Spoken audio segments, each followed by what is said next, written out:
There we go. I am also a military spouse.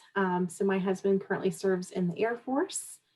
We've been in this area for several years now. I think we've been here for almost 6.5 years. We love the National Capital Region and love to be able to support the military and veterans in this community. One thing I'm looking forward to in 2021, I'm just looking forward to hopefully a vaccine coming out and being able to see people in person at some point so we can have coffee or have these meetings in person at some point. So that's what I'm looking forward to for next year. And so with that, I obviously want to allow Amy to introduce herself as well. And then if we can also have Michelle, my co-chair for this meeting, introduce herself as well. So Amy, do you want to say hi? Sure. Good afternoon, everybody. It is so nice to see everyone. And I am thrilled to be part of the Serving Together team. I'm on week 3. So this is exciting times. And I'm really excited to get to know each and every one of you. I've been in the space. My husband just retired about a year ago. And we've been in the National Capital Region for 3 years now, working down in DC and also working in a few other nonprofits here in the Virginia, DC, Maryland area. One thing that I cannot wait for next year, hopefully, is that we can all be together and we can sit in a room and actually get to know one another, not just in a virtual space, but to be able to actually sit in the same room. So that is something I can't wait. And hopefully a vaccine will come shortly. But again, I'm so thankful to be part of this team. And I'm really excited to be able to get to know each and every one of you. Awesome. Thanks, Amy. And Michelle, are you there? Do you want to say hi? I am. Hi, I'm Michelle Cole, Director of Operations and Canine Programs for MK9 Service Dogs. I am the spouse of a Navy veteran and the mother of a Navy submariner, which we had the fortunate opportunity to go out and see him in California over Thanksgiving. So we hadn't seen him in a year, so that was very exciting for us. And travel is definitely different than it used to be, that's for sure. So anyways, that's what our big exciting thing was. What we're looking forward to in 2021 for our organization is just to continue to train our service dogs for veterans with disabilities, bring in new puppies into our program to help more veterans that we can possibly service. And also to be able to get back in person, meeting with people and not having a facial barrier that precludes us communicating as freely as we used to. Awesome. Thanks, Michelle. I'm so glad you got to go and see your son for Thanksgiving. That's wonderful news. Awesome. So I'll just kind of, again, call each person out so you guys can have each chance to introduce yourself. So on my screen first, I have Jay Calliner. Hi, everyone. I'm president of Chapter 227 of the Vietnam Veterans of America here in Northern Virginia. We're the largest VBA chapter in the state with about 328 members now. We're the 21st largest chapter in the country. Nationally, VBA has 87,000 members approximately. And we've been meeting our chapter virtually since March or April. And we're hopeful that in 2021, we'll be able to resume our normal meetings, which take place at the Glory Days Grill in Falls Church. I would say our Zoom meetings are attended by about half the number we would have at a normal meeting at the restaurant. So it is a little challenging, but we're still doing our charitable works.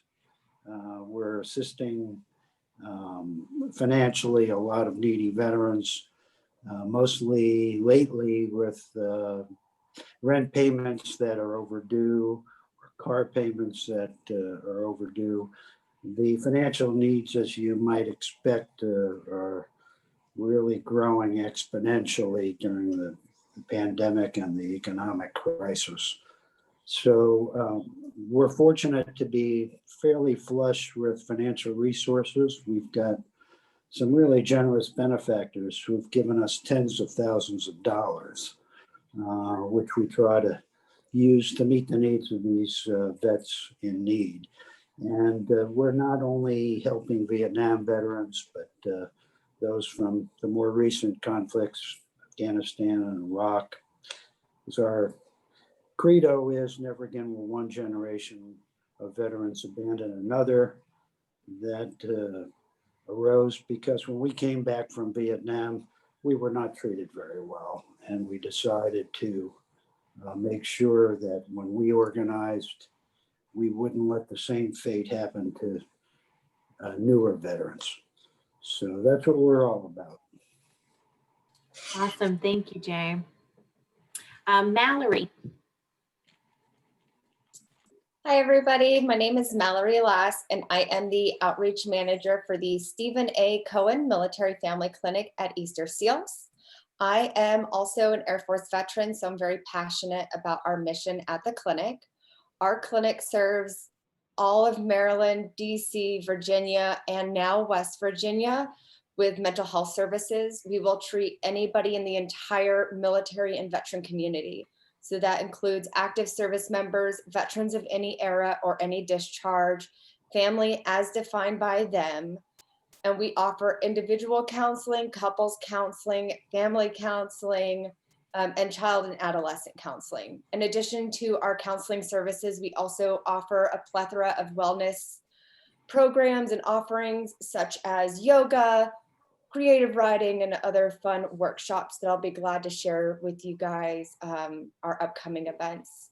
What am I looking forward to in the new year? I am daring and tempting fate yet again. I was supposed to go to China last month. That obviously got canceled, but I am a travel fiend. So I have booked a trip to Greece in June, and I'm praying to God that I get to go because I love to travel and I need to get out of the United States to see something new.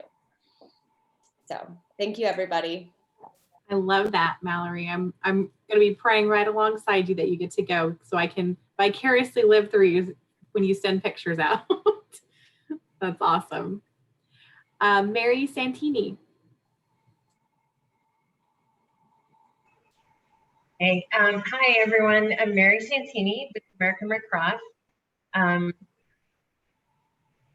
Really quick, I'm in the office today and the cleaning team is coming through, so I'm going to make it really short because I hear the vacuum. I am married to a retired Army veteran. I've been with Red Cross about 4.5 years. We do service to the armed forces, so any programs the military veterans and their families in our military treatment facility. I'm going to shut it off there because I hear the vacuum. Thanks. No worries, Mary, and you can always come up back on later if you have things you need to share. As you, I'm going to say your name wrong. Ajishu Thomas, you want to say hi? Ajisha. Hi, how are you guys? Thank you, Ajisha. Hi everyone, Ajisha Thomas. I'm with the Fairfax County Office of Human Rights and Equity Programs. I do outreach for our agency, so I work county-wide.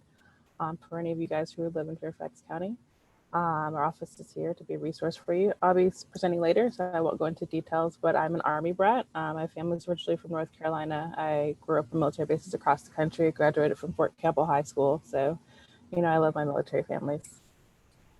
Thank you, Ajishu. It's so nice to meet you. I'm glad you're on. We'll be excited for your presentation. Julie Riggs. Hello, everyone. Julie Riggs, National Capital Region Chapter Director for Blue Star Families. And we are a nonprofit organization that builds strong military communities by connecting people to their communities, to each other, to resources. Let me think, I'm excited for 2021. A couple of things. We've got a new position that's going to be starting with me here in the National Capital Region, and it's a fellow that is being brought on for a year, and we're going to be focusing on, and I really am interested in hearing the presentation as well, equity and diversity. And this person's going to be focused on building that as a part of our organization. And so I get to work with that person for 2021, and I'm looking forward to that. And then secondly, I echo everyone. My parents are in California and I've not seen them for a very long time. And I'm really looking forward to being able to go out and see my dad and my mom. So that's my hopes. Fingers crossed. Yes, fingers crossed. Dee Dee. Yes. Hi, everyone. My name is Didi Uzawiye. I'm with the RAFT program. RAFT is a regional mental health program in Northern Virginia. And our goal is to discharge individuals 65 and older from state psychiatric hospital into Northern Virginia so they can be closer to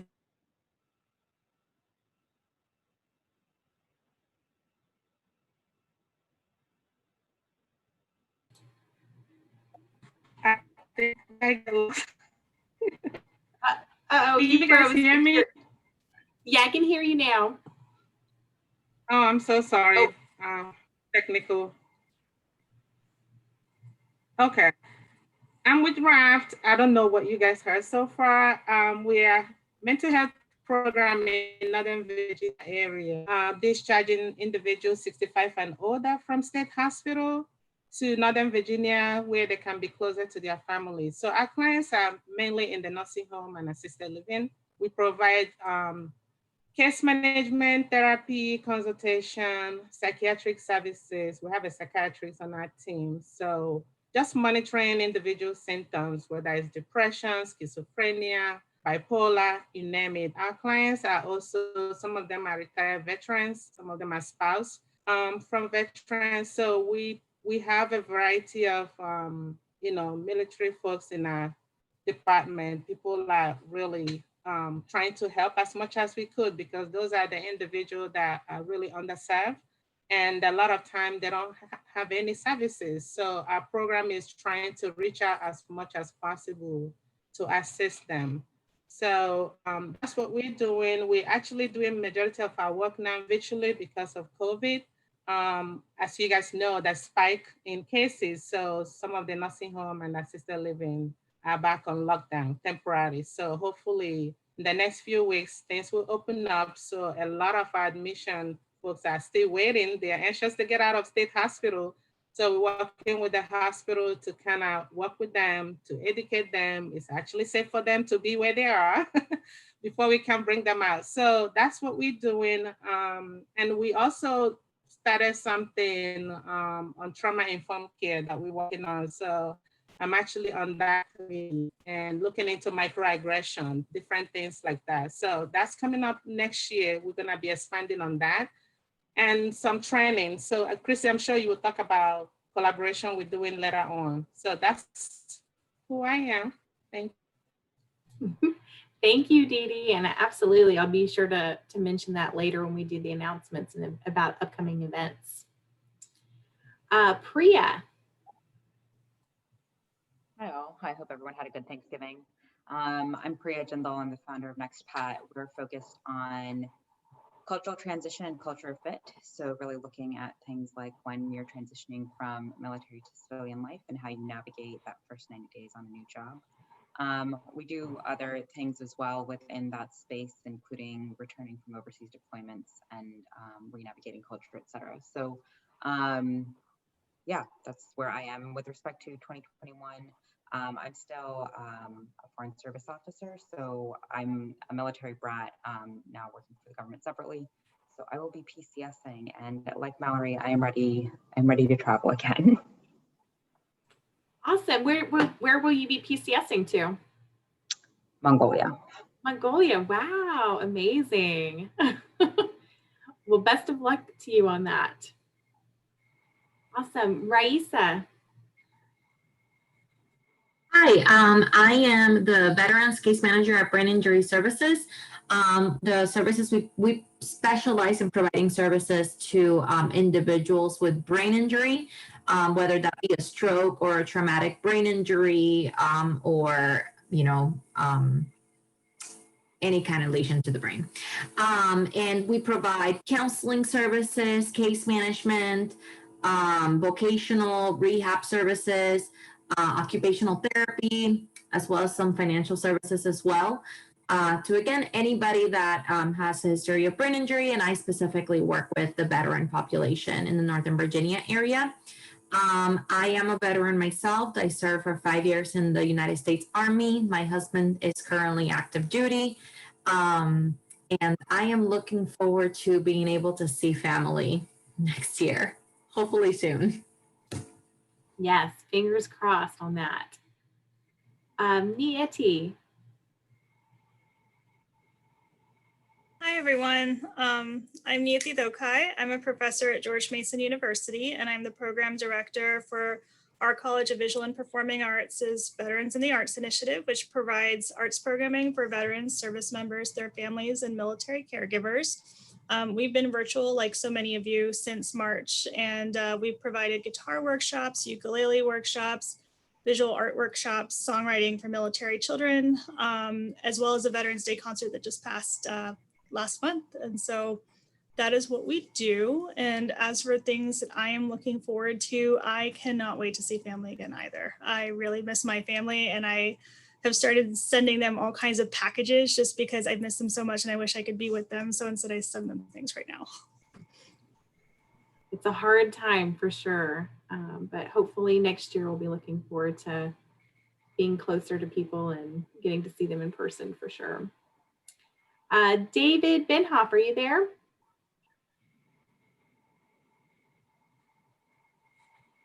I am, Christy. I'm Dave Benhoff. I'm with Capital Caring Health. I'm a retired jarhead.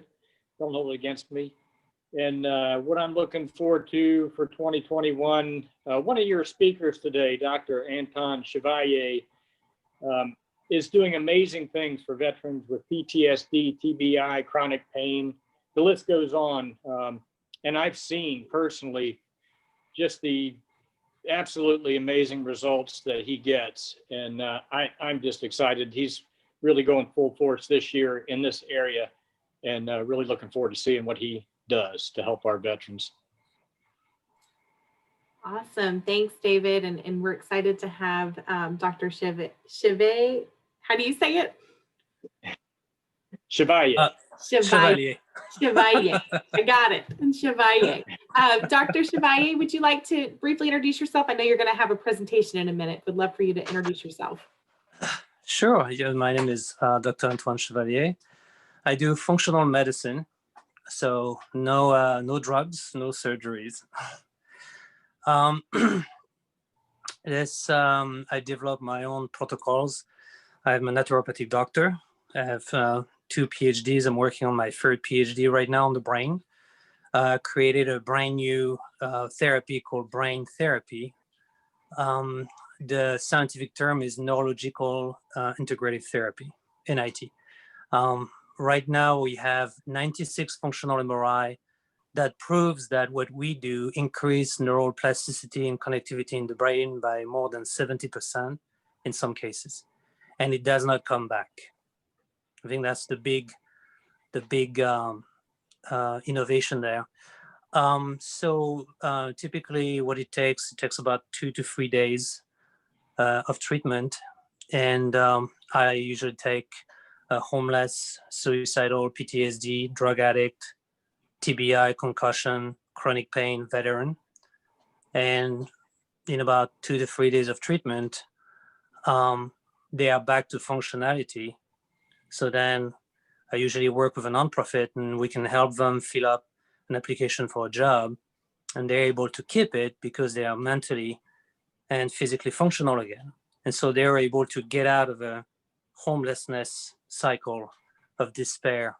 And so I recently got an award from the Sons of American Revolution for this work.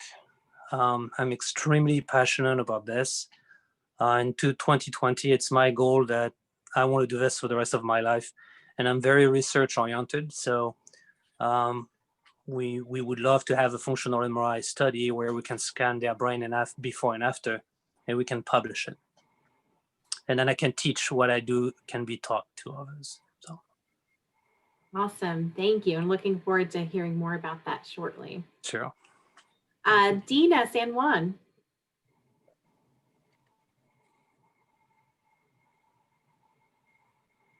Hi, I'm sorry, I don't have a video. I'm teleworking from home and left my camera at the office. So I'm Dina San Juan. I'm a veteran service representative of the Department of Veteran Services.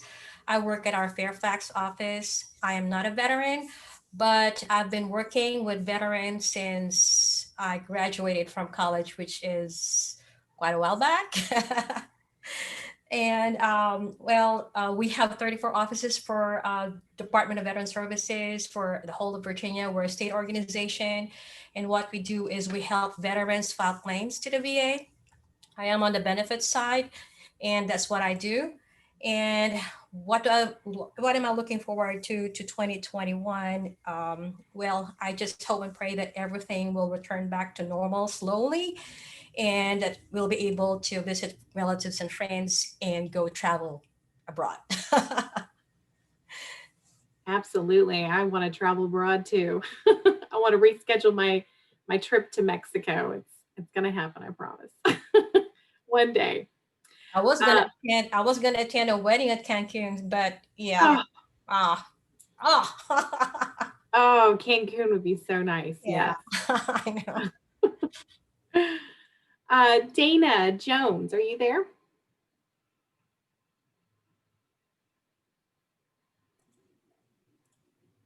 Yes, I'm here. Hi, Dana. Hi.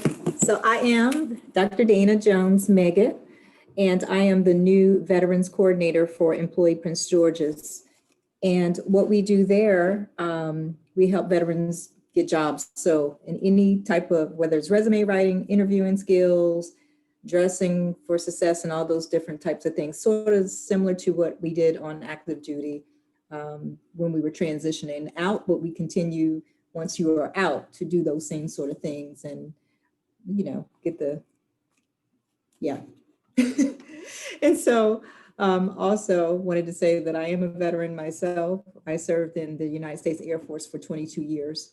My husband served 20 years. My father served. My father-in-law served. So military family. And I was both on the enlisted and the officer side. So this really sparked the interest for me just to continue to serve in the military. I used to work for, once I retired from the Air Force, the first thing I started doing was working for EFMP. So some people on here may actually know me from doing that. Used to be the director for that program for the Navy for quite some time, and now switch gears to do sort of the same thing, but just doing it for veterans. So, but it really is laid out the same kind of way, the things that I'm involved in doing. So that's it. Employee Prince George's. Oh, we're located in the American Job Center. So if you know where that is, that's in Largo. And Prince George's County, Maryland, has the largest number of veterans. And so that's where I'm located there. And we all, of course, doing everything virtually right now. And there are many other American Job Centers in Maryland and beyond, but that just happens to be where I am. So, and if you're not in Prince George's County, I certainly can help you to get the services in whatever state, county that you're in. So that's it. Awesome. Thanks, Dana. I'm so glad to see you here. Thanks for joining us today. Thank you. Awesome. Richard Lane. Yeah, my name is Richard Lane. I'm the Veterans Law Paralegal here at the Legal Services in Northern Virginia. Most of my work is done on discharge upgrades. Actually, it's we're getting ready to rebrand it because we'll be doing discharge upgrades throughout Virginia. So we're going to be pushing a little harder to find veterans looking for discharge upgrades outside of Northern Virginia. But I think LSNV, most of its work right now is to keep people in their homes, evictions, all these other things. Matter of fact, we recently got a couple grants from Amazon and IKEA, and the grants are designed to hire attorneys to help people stay in their homes this winter. So anyhow, again, my name is Richard Lane with the Legal Services in Northern Virginia. Most of our work is mine's discharge upgrades, but we do work civil legal aid throughout Northern Virginia. It's kind of Leesburg down to Fredericksburg and Arlington out out to Manassas area. All right, thank you very much. Thanks, Richard. And I imagine all the work that you guys are doing is just critical right now. So thank you for that. Kay Larson, are you there? I am here. Hi, everybody. Well, first of all, 2021, I'll echo all of your wishes and hopes and dreams, because if yours come true, then so will mine. I'm with Military OneSource, the Virginia Military OneSource State Consultant. And Military OneSource is a virtual augmentation to existing resources, and active duty, guard, reserve, 1 year post separation, and their families have access to whatever they need to be successful in their military lives and post separation. So if you have any questions about the program, I'll put my contact information in the chat, and just send me an email. Looking forward to seeing you all next year. Awesome. Thanks, Kay. So good to see you as always. Alyssa, are you there? Hi, yes. Thank you so much. My name is Alyssa Goggin, and I am the art therapist for the Workhouse Military and the Arts Initiative, located at the Workhouse Art Center. We are providing both in-person and virtual art classes and subsidies for militaries and their families. And then my work is providing individual and group art therapy to military dependents, active duty, retired, spouses.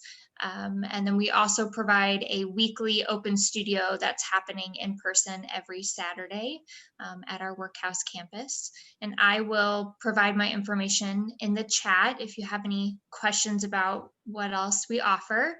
And for 2021, I'm looking forward to being able to have these meetings in person and getting to meet everyone and getting to connect and have that community support in person again. Yes, thanks, Alyssa. Us too. It's so hard on these, like, you know, when you're looking at a screen and you don't get to like shake someone's hand or hand them a business card or get to chat with them and socialize afterwards. It's been a challenging year. So hoping next year we'll be able to at some point get back to in-person meetings. I have someone that called in on a cell phone. It's a 571-235-5032. Does that person want to come off mute? Hi, so my name is Rachel Powell. I'm with the Virginia Department of Veteran Services, Virginia Veteran and Family Support Program. I'm sorry I don't have access to my video with Zoom because I'm having lovely technical difficulties. But I just wanted to say I'm happy to be here with you guys in this virtual setting. I come from a military family. I'm a veteran of I'm a spouse of a veteran, rather. We're looking to go back to active duty, but his orders were canceled, so we're stuck in limbo. So one thing I'm looking forward to in the new year is getting his orders reissued so that we can continue forward. But I look forward to the presentations today. Thank you so much. Awesome. Thank you, Rachel. I'm glad you're here and hoping all of that works out for you and your husband soon.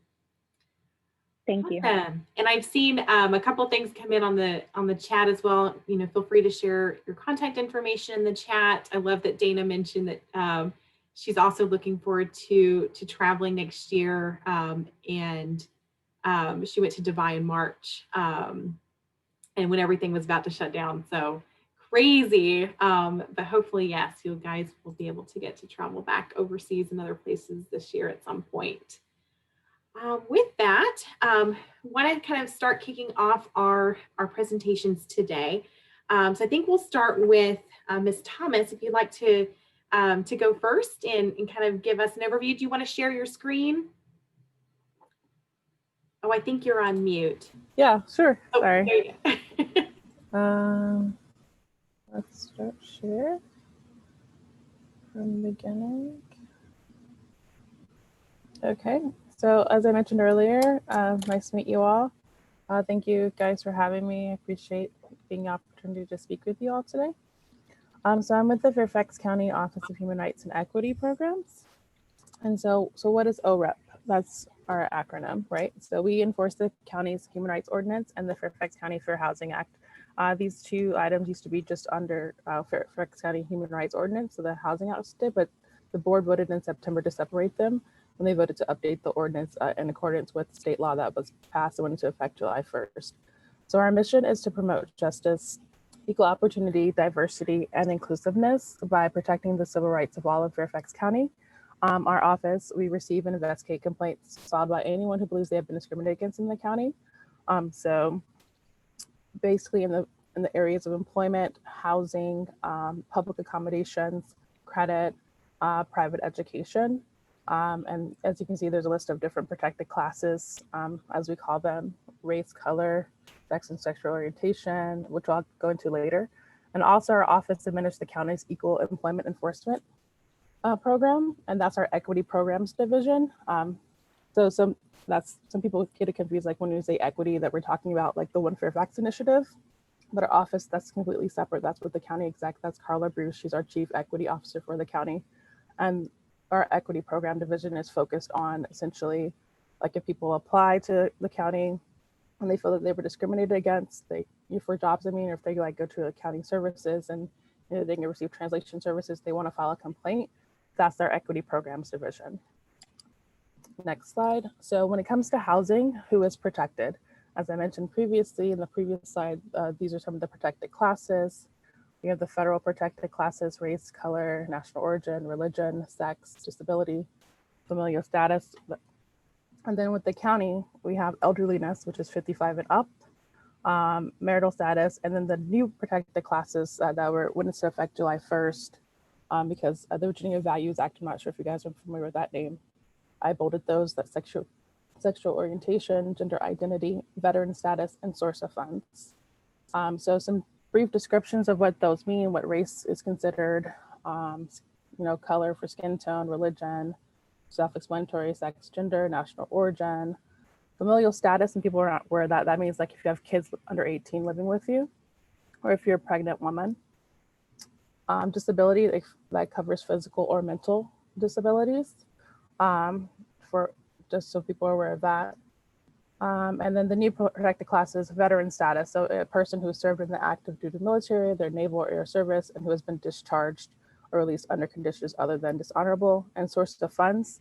So any source of funds that lawfully provides funds to or behalf of a renter. So like HUD-VASH vouchers, Section 8 vouchers, Social Security disability income, like those things you can't discriminate against, no matter how someone's helping to pay for their rent anymore in Virginia, due to the Virginia Values Act.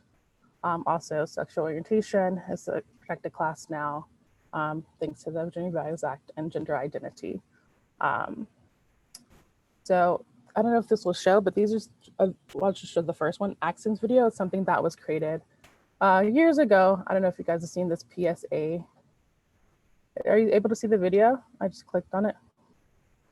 All right. It hasn't opened, but it may be because the slide is up and you may have to sharing your screen. Yeah. So stop sharing and go to the video. Okay. Yeah, and make sure you click on the top when you click share to share your computer audio. Oh, okay. Let me try that again. So share the video, and then you said computer audio? Yes. Where's that at?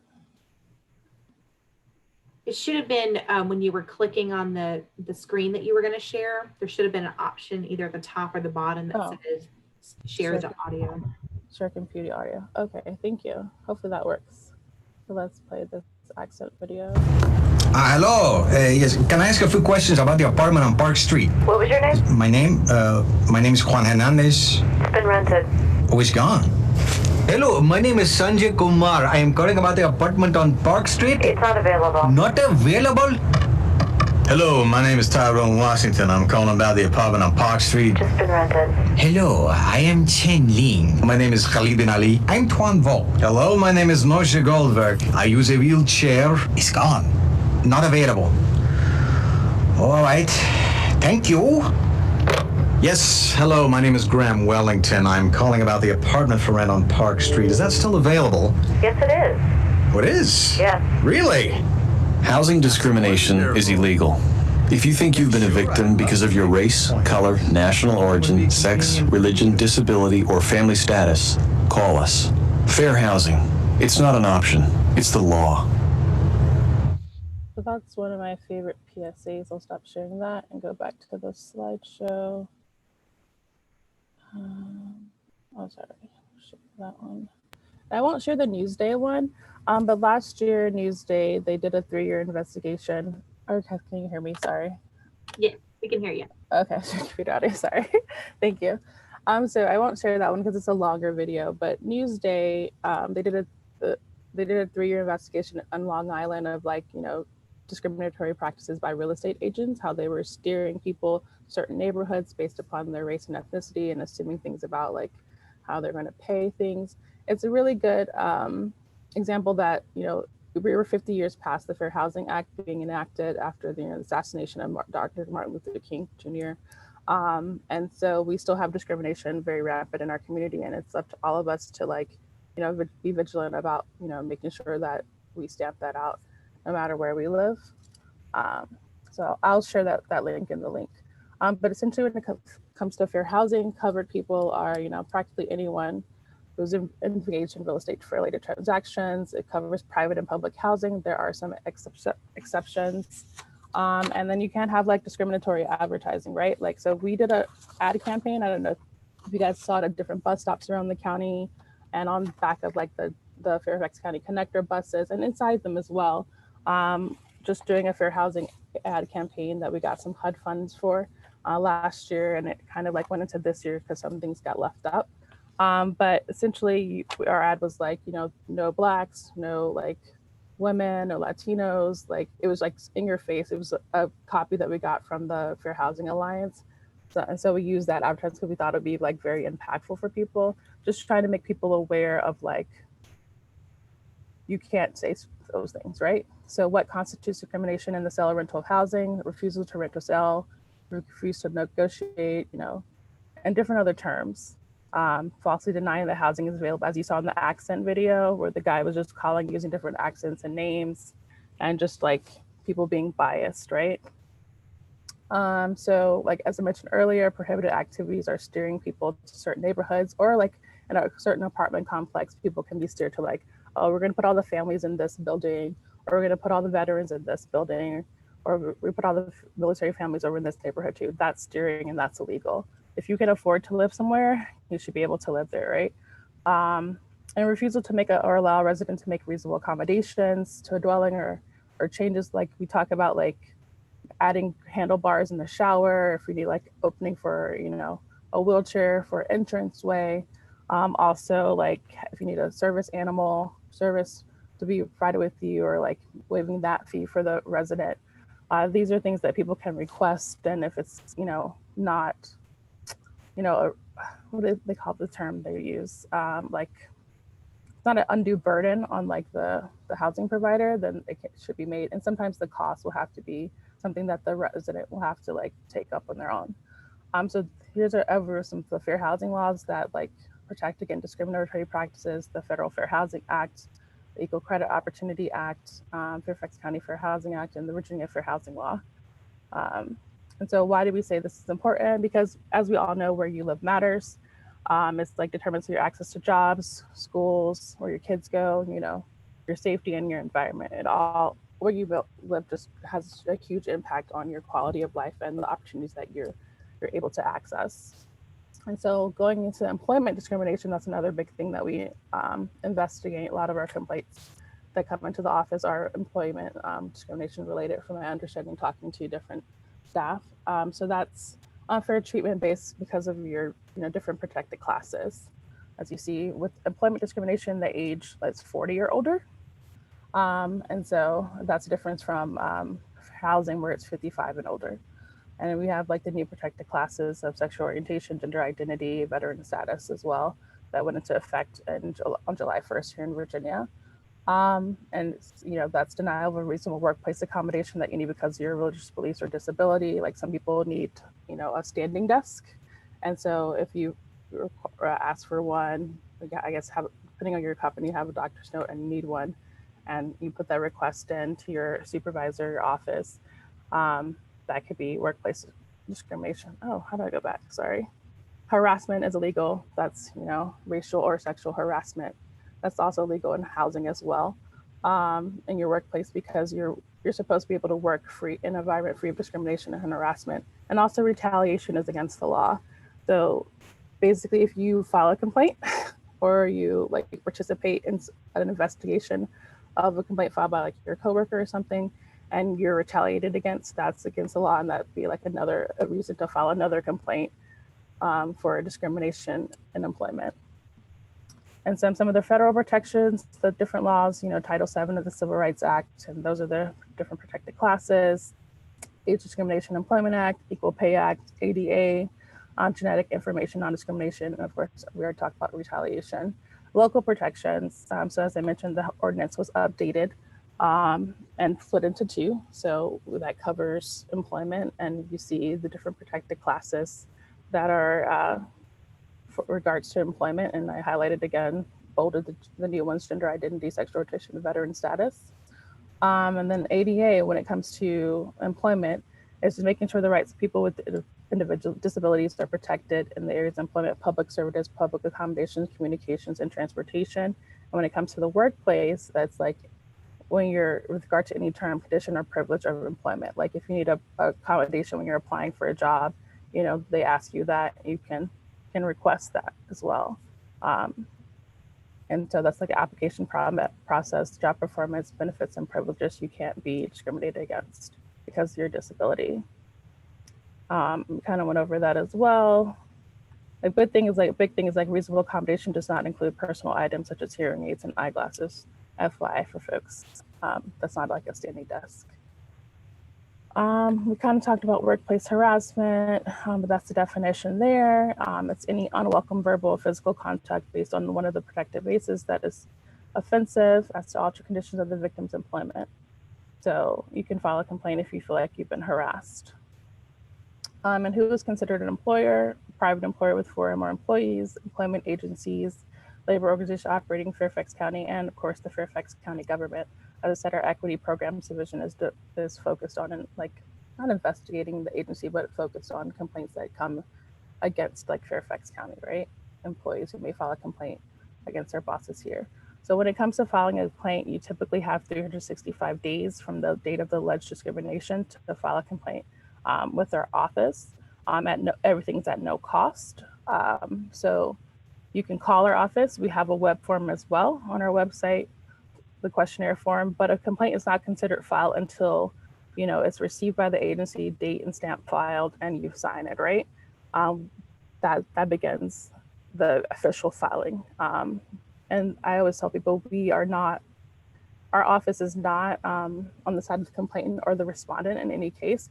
We are a fact-finding agency. We are completely neutral. Our job is to does this meet the standard of the law, right? Was there a violation of law, depending on what you or someone as the complainant is telling our investigators, right? So anyone can call, like I said, at no cost and talk with an investigator and see if they have a case, right? You don't have to have a lawyer, but if you want to have one, you can pay for your own lawyer, but we will not be your lawyer. And as I said, additional things to know: transition services are available upon request. That's something, anyone receiving federal funding, like Fairfax County does receive federal funding. If you prefer to speak in your preferred language, you can request, we call it language line, if you will, and staff will get on the phone with the interpreter and we can communicate that way. The intake process is confidential. We do not ask for information about citizenship status. So regardless of immigration status, you do have rights to file a complaint because, you are a human being. Our office does not disclose the names of witnesses during the course of an investigation unless necessary. Again, there's no charge for using our services. And I mentioned you don't need an attorney, but if you would like to have your own, because, sometimes corporations have their own lawyers. So, but if you can afford one, but you don't have to have an attorney. And again, we do not represent anyone. We do not provide legal advice. And again, retaliation is against the law when it comes to employment or housing. And that's it. Any questions? try to be quick with it, sorry. No worries, I'll pause and see what questions people have. I have a question. This is Rachel Powell. I'm curious why there's this, I guess, an exclusion made for veterans that have a dishonorable discharge. I'm just curious. I'm not sure. I mean, that's a question I could ask. That was something we basically copied the General Assembly legislation. I'm not sure who introduced this on the General Assembly level that was signed into law, but that's something that the state level did. And I can ask folks if they know. As Richard Lane with Legal Services in Northern Virginia, a dishonorable discharge is probably banned by statute, either by the federal court or by the federal government or by the state government, or it could be by the funding as well. So. Oh, thank you, Richard. Yeah, I wasn't sure. This, again, it's state law that our local ordinance was updated to reflect the new changes in state law that went into effect July 1st.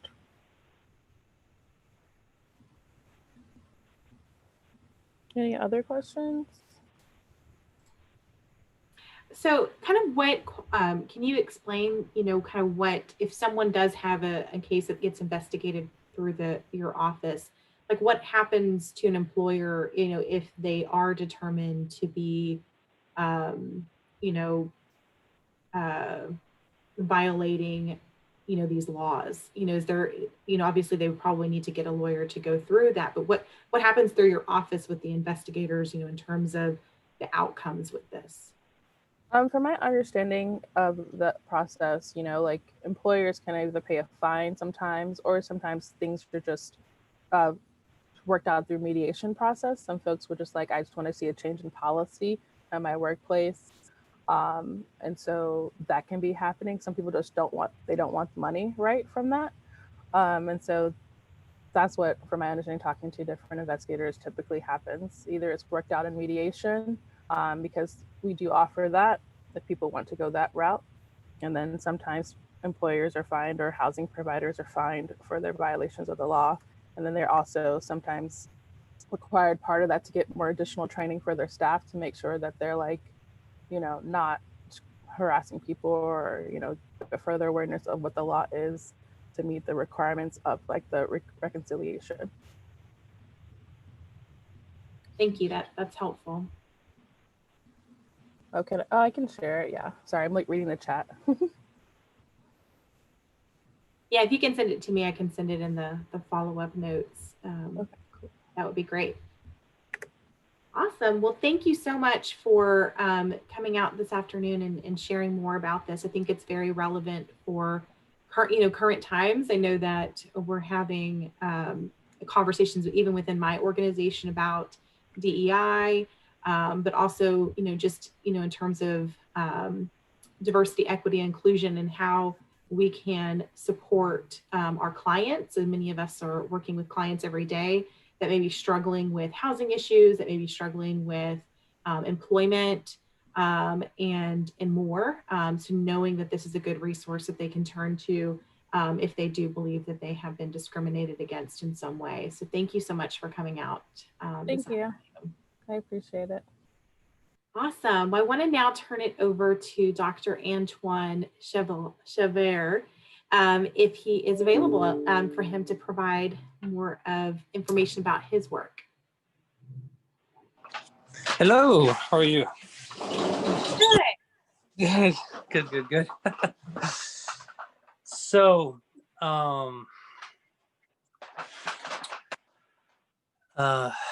yes, so the first part of my life was international developments, and I did travel all over the world. I was PTSD and suicidal myself. I was raped when I was 5. I grew up in a funeral home, so I had to take care of dead bodies after school, things like that. Not exactly the kind of childhood that you recommend for a child. So it was very traumatic. I had all kind of abuse, and I really wanted a solution for myself. And I was very determined to find a solution to suicide. So I knew intuitively that suicide, the solution for suicide is not in Western medicine. So I put myself through a PhD at Sorbonne University in France in international development with a minor in anthropology.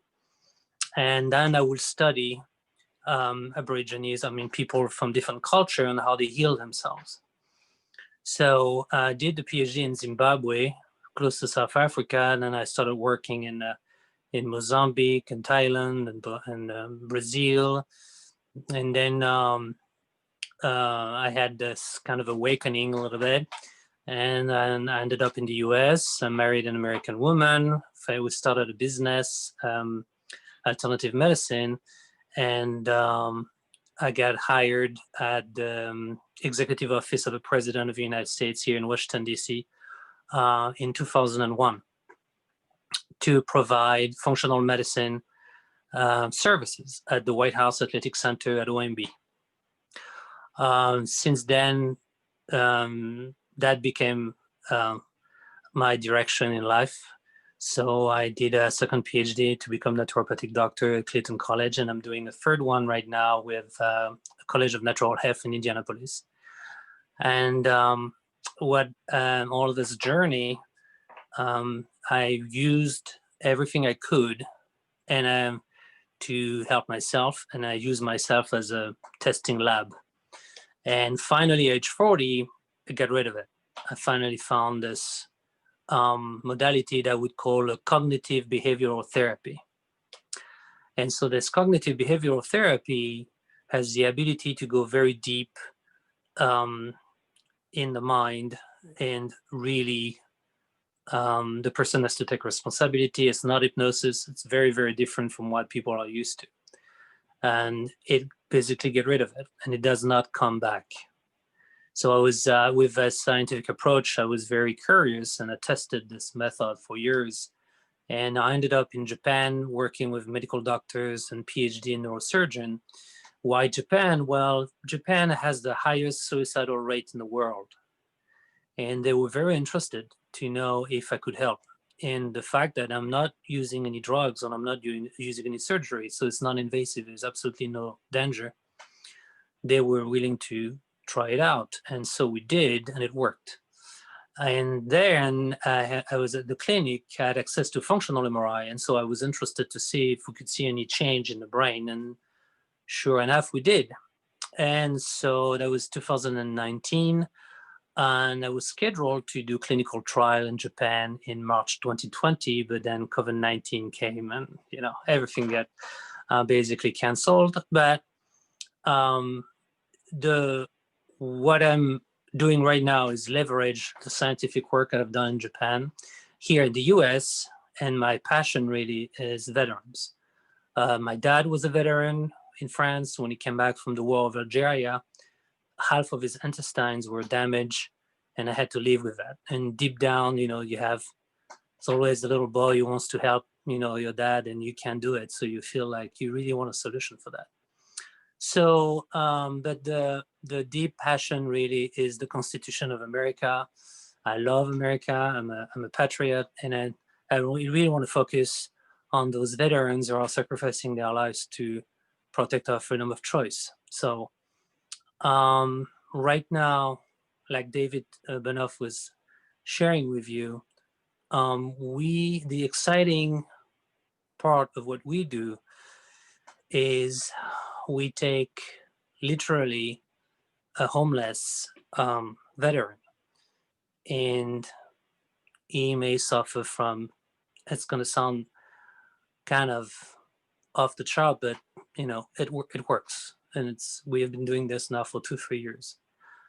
And basically the drug addiction, the PTSD, the major depression disorder, the suicidal ideation, including concussion and TBI, traumatic brain injury, and the chronic pain. It takes 2 to 3 days, sometimes 4 days. I don't care, I'll do whatever it takes. And basically it's gone. It's very hard to believe, but we do have scientific proof. And there is no drugs and no surgery. So the goal here would be, since I'm here, I'm in Alexandria, Virginia, in Fairfax County. So I would love to really focus and have access to, let's say, 30 or 40 homeless veterans that suffer from these medical conditions, and being able to scan their brain, kind of reproduce what we did in Japan, but doing it here, and do the treatment, scan right after the session, and scan their brain 3 months after. And that way you'll be able to see the change in the brain, and also we'll be able to observe the social impact. You know, they're able to work, they're able to clean up after themselves, they eat properly, if we give them an apartment, a place to stay, they will clean it up, they will stay there, they're not going back to the street. So it's really groundbreaking, and then we really want to expand this program and make it happen for a lot of veterans out there.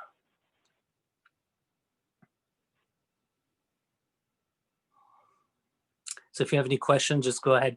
I'm very good with question and answers because it's, you know, it's just so new. So, I mean, we could go on for a long time, but I think it's better if I hear people coming and have a question, I can answer their questions. That way it's better. I have a question. I didn't quite catch the name of the procedure, but also it sounds like, so you're pursuing the clinical trials on this procedure, or is it already like published? Right, no, exactly. So I have 96 functional MRI. I'm writing the white paper right now, and it's going to be submitted to IRB, and we're hoping that, so we're going to get approved. So then we have the capacity to do it here in the US. It's not done in the US, it's done in Japan, because for whatever reason, it's a lot easier in Japan, okay? For whatever reason, okay? I'm not gonna go too much into this, but we wanna do it here. We wanna do it here in the US. So we can leverage the 96 functional MRI we already have before and after, which shows an increase in the brain of neuroplasticity and connectivity.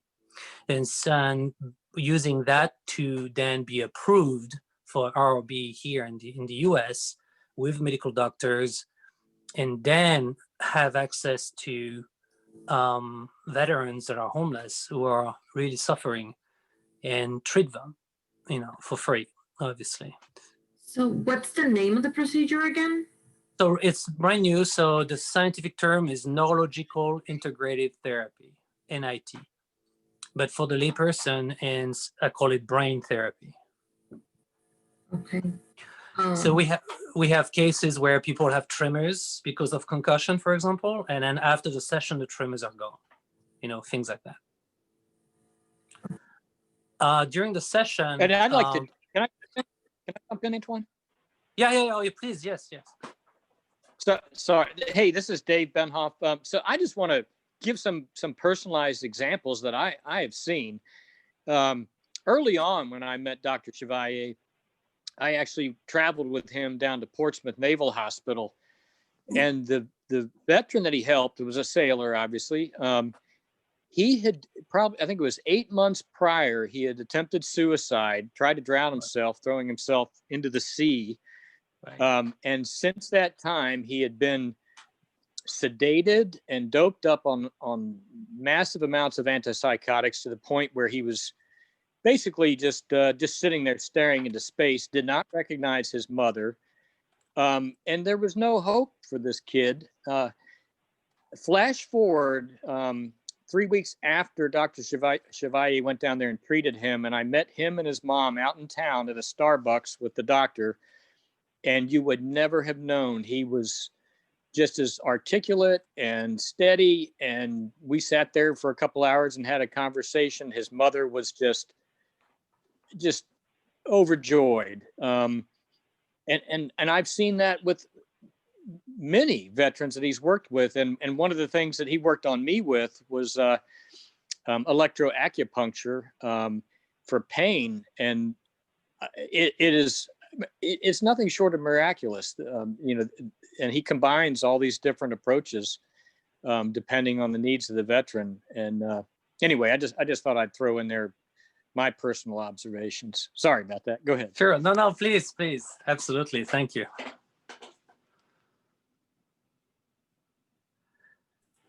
So if I may, I saw a question saying in the session, people are fully dressed up, and let's just say you have a massage table. So for the electrical acupuncture part, it's 2 little machines. It's like a pen. There's a little probe at the end, and it's FDA approved, so anybody can buy that over the internet. So it's like going to CVS and buying, ibuprofen, something like that. But I have a very special way of using these machines, and that's one aspect of the whole protocol. Then you basically will be stimulated at micro direct current, so 0.005 amp. It's impossible to have side effects because it's such a tiny amount of electricity. It's no danger at all. So I spend a lot of time on the lower back and the neck, and I go around in the head, and that helps a lot to basically rebalance the nervous system. It's extremely efficient for re-regulating the autonomic nervous system, the peripheral nervous system, and the central nervous system. Because it's very, very complicated on how to use it. That's where the secret sauce is really those protocols that I developed over periods of 5-7 years of research. And now, however, it really gets the job done. That's the first part, usually. The second part for the cognitive behavioral therapy, you're also fully dressed up, and you don't lie down face down, you lie down face up. And I just ask your permission to work with you. I'm going to ask you to close your eyes. And we're going to do this form of, it's not really exactly muscle testing, but it looks like muscle testing, but it's a lot more complicated than that. Then I'm going to sit down behind you. I'm going to put 2 fingers under your head, and I will ask you a series of questions. And depending on your answer, there is another series of questions that be depending on, it's like a tree. And so you have all of these different questions. And depending on your answer, I will guide you on, you will go internal, very deep. You will go to the root cause of why you are suicidal, why you are depressed, why you are addicted to drugs, why you have PTSD, etc. And we'll take the time. Doesn't matter how long, we'll figure it out and we'll get to the bottom of this. There is also another machine that is a biofeedback machine that gives me some additional data about you, but that's usually what it is. And every single person, I customize the protocol. So I take a lot of time listening to the patient, interviewing, lots of listening. And I take notes. I give a lot of information about the patient, and I customize the protocols. Every single patient will have a different protocol. I have a question. This is Rachel Powell again.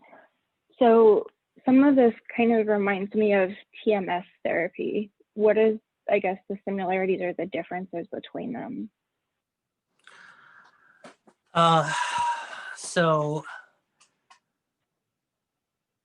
yeah, some people say, well, it looks like this or it looks like that, but I can honestly tell you, it's the knowledge that I gathered, and when I went to Australia, when I went to Japan, when I went to all of these different culture, I went through a lot personally in order to get it.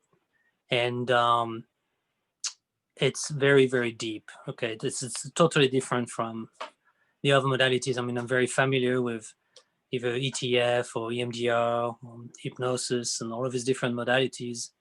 And I'm not saying they don't work, okay? I'm saying it's good, and if it works, fine. But I usually get people who have tried everything, absolutely everything. And they are in the streets, okay?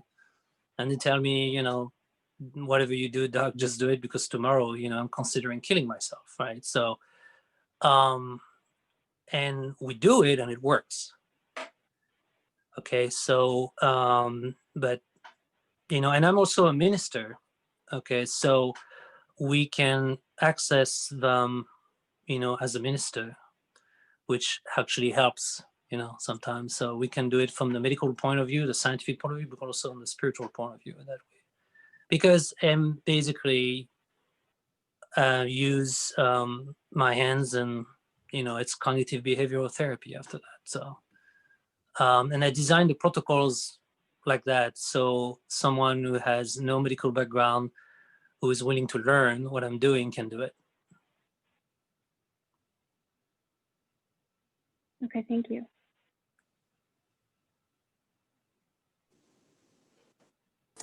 I have another question.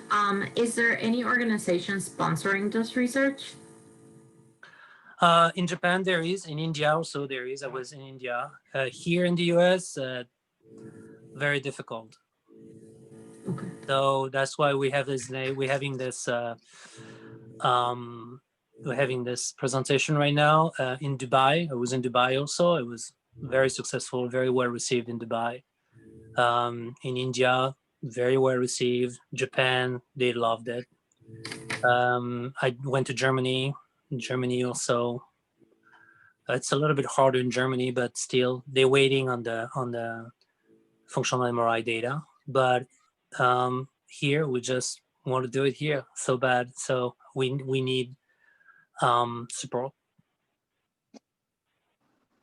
Yeah, and if I could jump in there real quickly. And first off, let me say up front, I'm not a paid spokesman for Dr. Chevalier. I have just experienced what he does and seen what he's done for others. And I am a believer from the evidence that I've seen. And what I would like to say, because I have been trying to help him find sponsors. He's been doing a lot of this absolutely free at great expense to his own personal finances. But what I've come to believe and find is that in our Western medical way of doing things, and I don't know if consciously people think about this or it's just how it's fallen out, but our medical system seems to be geared towards treatments that drag on, and that there's continued billing from now into the future. And I think that's why some of the resistance that we've hit is because it truly is remarkable that what Antoine does, he hits it hard for 3-4 days. And I'm telling you, he worked on me till 2 a.m. one night, and then we did it all over the next day. But once he's done, it's done. It's not like, typical therapies where, weeks and weeks and weeks and come back next month. And so I think he's part of our issue in trying to find some sponsors for this. It's just so kind of out of the Western frame of thinking that it just doesn't seem to gain traction. So, boy, if anybody out there has some folks that want to really help some veterans, I would love to connect them with Dr. Chevalier, and it would only the sponsorship would just make it possible to help more and more veterans. Thank you. I have a question for Dr. Chevalier. Of all the people that you've worked on, him and what percent would you say had some kind of relapse after you thought that their issues were resolved? No, none. Okay, so they come back to me, but for another issue. Okay, so for example, if you come to me and you just say you have sciatica, all right, so I'm going to work on you. Let's say I'm going to spend 7 hours with you. After 7 hours, the sciatica is gone. Then you're not going to believe it. So usually there's cognitive dissonance, kind of what David was saying. Then after 1 week, the pain is still gone. 2 weeks, 3 weeks, 4 weeks, 1 month, 2 months, 3 months. So usually you get a phone call like 6-7 months after and say, hey, you know what? I'm still pain free. I don't have any sciatica. Can you actually fix blah, blah, blah? I said, sure, we can, let's do it. So they come and we fix the issue. They don't come back for the issue that they came for that session.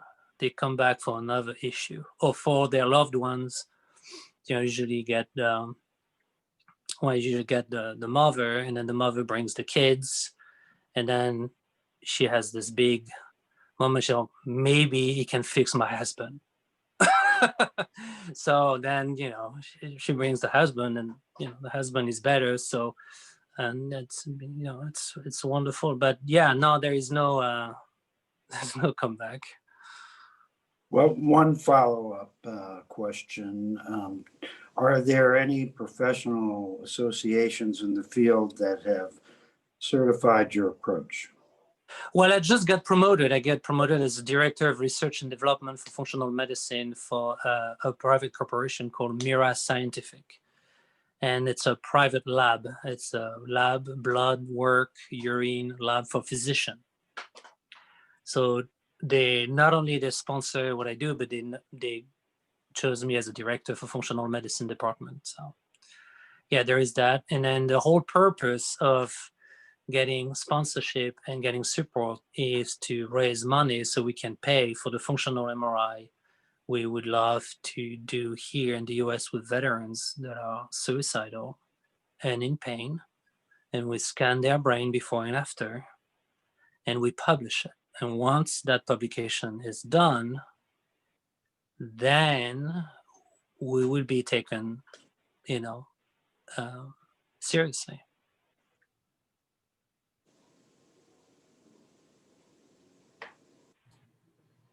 We also had one question in the chat. It's asked, how do people connect with you? www.youarethecure.com, and it's the letter U, the letter R, thecure.com. So you go on the website, you can send me an email, or you can call, and that's it. And also David, you can also stay in touch with David. And I can provide their contact information in the follow-up email as well. If you guys have more questions for them about this. I know, like you said, it can be something that it's, testing your ability to know like what we know about helping people, right? It's a different approach. So I love that he wants to do it, especially in Northern Virginia, to help many of our homeless veterans and be able to make an improvement upon the number of suicides that we have with our veterans every day. So if you have more interest in connecting with him, please do, and I'll be sure to include his information in the follow-up email as well. But thank you so much, Antoine and David, for joining us today and answering all of our questions. Thanks, Christy. Awesome.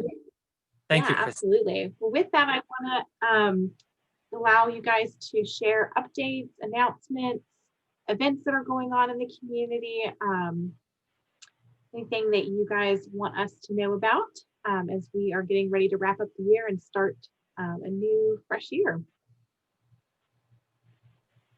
Anyone want to go first? Well, I joined late, so is it okay if I go last, but first? Yes, Neil, you're Okay, more than sorry welcome. about that. I just, I really got excited about listening to Antoine, and sorry I missed that portion of it. Oh my God, I'm just trying to understand what he does. So I need to know more about this. It sounded fascinating coming in at the tail end of it.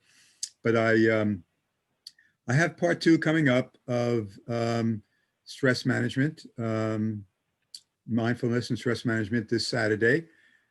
I seem to do really well when I have one-on-ones. And Julie, I had a wonderful session with somebody who had PTSD for 2 hours. And we really made some inroads with her feeling just really a release from a lot of the stuff that was going on. We did we didn't even do tapping. We just did some breathing exercises. She had been working with her specialist or therapist with EMDR. So this weekend we're going to do tapping, but it's open to anybody. It's practically having your own session with me if you can handle me for an hour and a half or two. I've been doing this for 30 years and more recently really got into tapping and heart math from the Heart Math Institute. So you just have to send me an email of a client that you want myself to work with, and I will do I'll send them a personal invite and do a one-on-one or a couple of families at a time via webinar because I have my own Zoom account. And you can reach me at Neil, K-N-E-E-L, lowercase, Neil, the number 9.com. And my email is also ng1117@aol.com. Anybody can come into session number 2 because we're going to be reviewing a lot of session number 1. And I just put that out there that people can contact me. And if you have somebody that you're working with, I can speak to you directly about what I do if you're not familiar with the protocols that I use, and I will work with them one-on-one. And it just seems like, even though I've worked with Ali at GMU and Nova Community College, could have 40 to 60 people in a Zoom webinar, the one-on-ones seem to be really powerful because you can really tune into the energy of the individual you're working with, and they can get personal and not feel like other people are listening in. So I just wanted to offer that. And I continue to do that throughout, and I hope I'll get a lot more people to work with throughout 2021. So thanks for the time to mention that. Thanks, Neil. And just so you know, we did record this meeting, so I'll be able to share the link with you if you want to watch Antoine's presentation as well. Okay, and one last thing. The other thing you put online was the RX Relax seated adaptive yoga. Highly recommend that to everybody out there for their clients that they're working with. It's adaptive yoga, seated yoga. I have one person who is extremely handicapped coming in this weekend with his mother because he can't use his arms or his legs really well, but it is a very powerful yoga routine, which I got a little bit more insight into. And they do laughter yoga and a lot of other techniques that are very powerful. So please utilize that. You can join anytime. They're ongoing throughout the year. And there's one going on right now. Just go on Serving Together, pull up the link, click on and join. And there's one coming up this Thursday, I think. So thanks for doing that also, Christy. I appreciate you putting that out there. Absolutely. Awesome. Hey, this is Richard Lane again. I just wanted to throw out again, if someone's worried about losing their home, you know, whether they're buying or they're renting, there is help out there. They shouldn't just necessarily pack up their bags and move out. They should go through all their legal remedies first. It's going to be a long, cold winter, as they say. Richard, have you heard anything about whether the moratorium on evictions might be extended beyond the end of the year? I have not heard anything, no.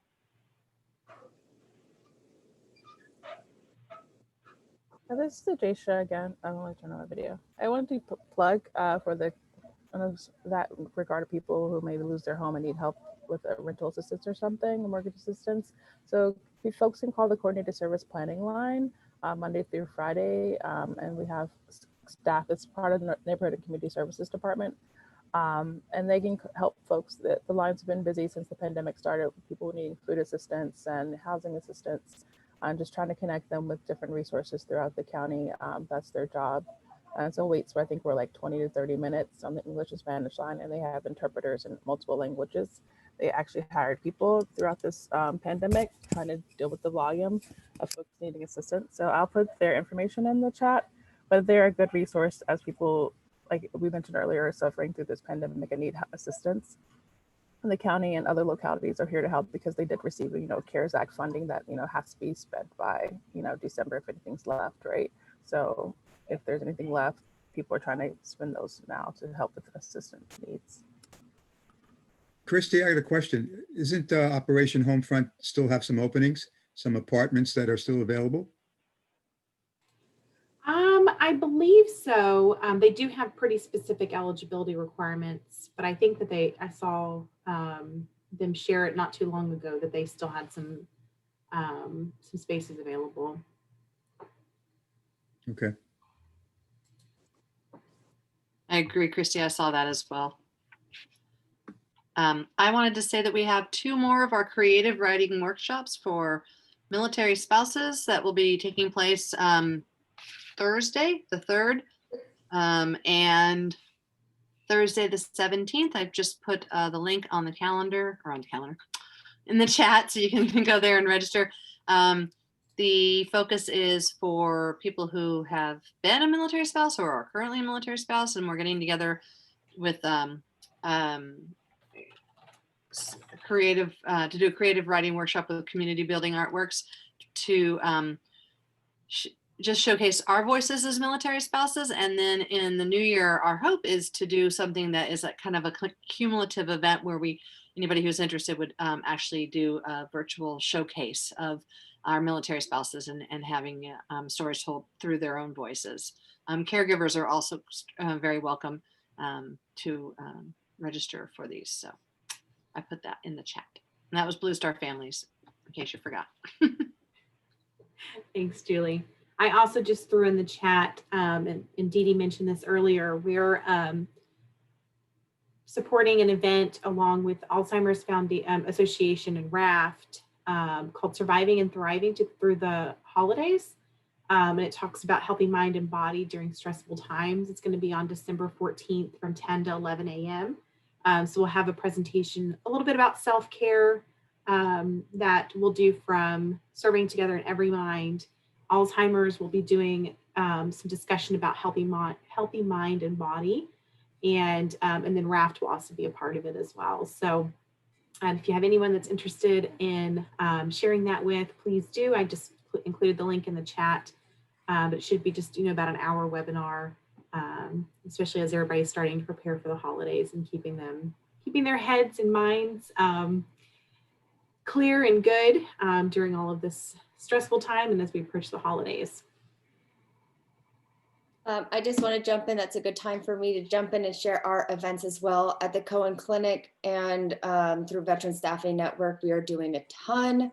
I'd be remiss if I didn't share about our Veteran Staffing Network. Yolanda wasn't able to join us today. She's a military spouse and incredible at what she does. The Veteran Staffing Network implies employment assistance for spouses, transitioning military and veterans of any era, any discharge, anywhere here in the DMV or nationwide. I put Yolanda's contact information in the chat box if anybody needs her information. I'm coming to you from the Cohen Clinic at Easter Seals. We offer mental health counseling and a ton of wellness programs. Some of the things coming up this week, we have a Toastmasters group tonight, which helps with communication skills, public speaking.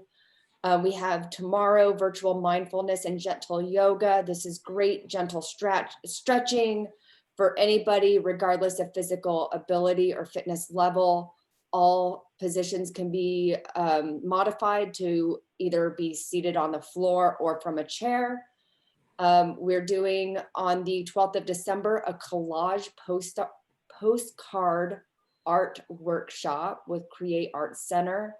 This is where you can use items from around your home, perhaps leftover wrapping paper squares, printouts, magazine scraps, paper bags, and make lovely postcards to send to your family and friends during this holiday season and beyond. We're also going to be having a problem-solving workshop that will be opening come January.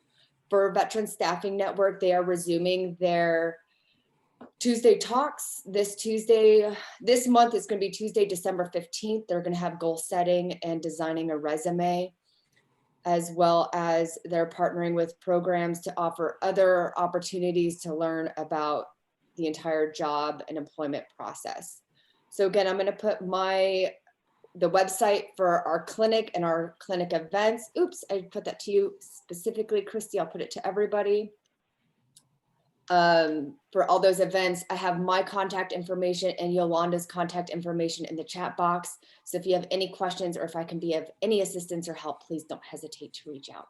Thank you.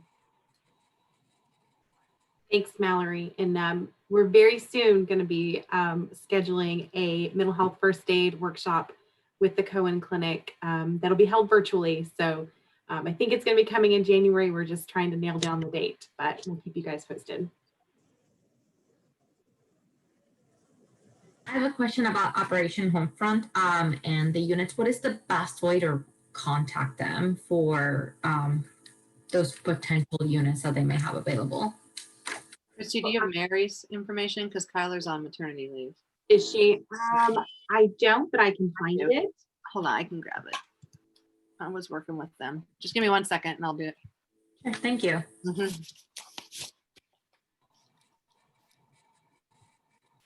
And I'll post the link in the chat too, just for their overview of their housing programs.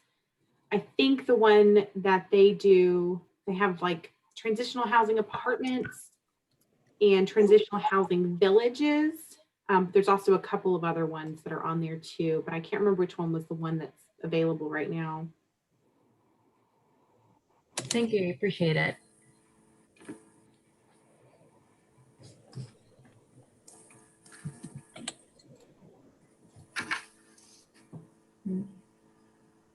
Awesome. Any other updates?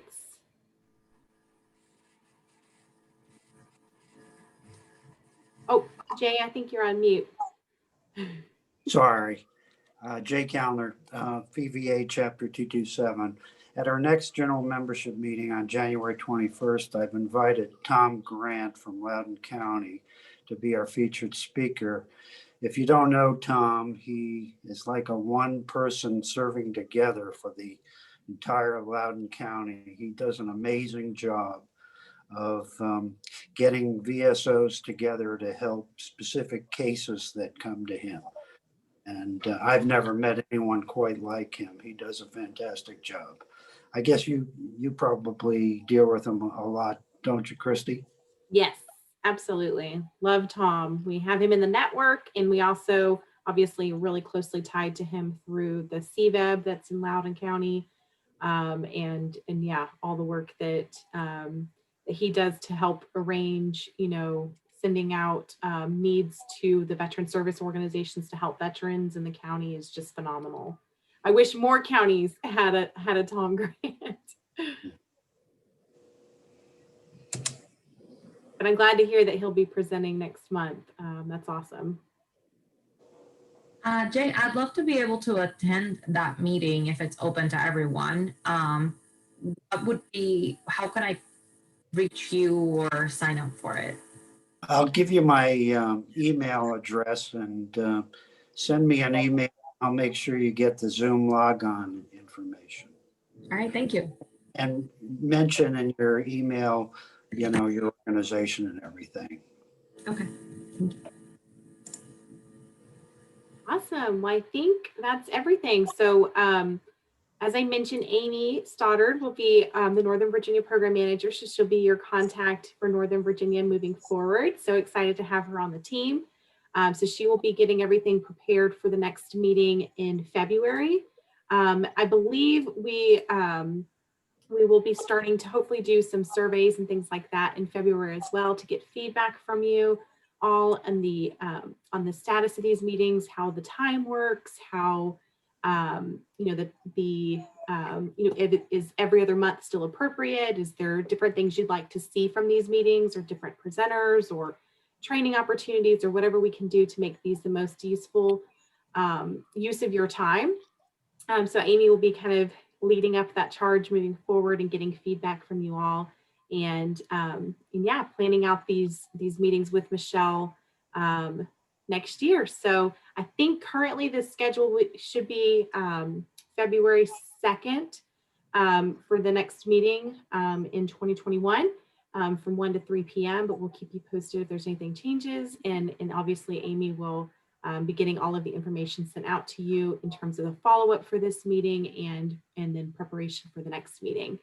But I hope you all have a wonderful day, wonderful holiday season. I hope that you get to enjoy as much time as you can with any family members that you're able to. Please stay healthy, please stay well, and we'll see you all in 2021. Bye-bye. Bye, All right, everyone. thank you. Merry Christmas, everybody. Merry Christmas. Merry Christmas. Happy New Year.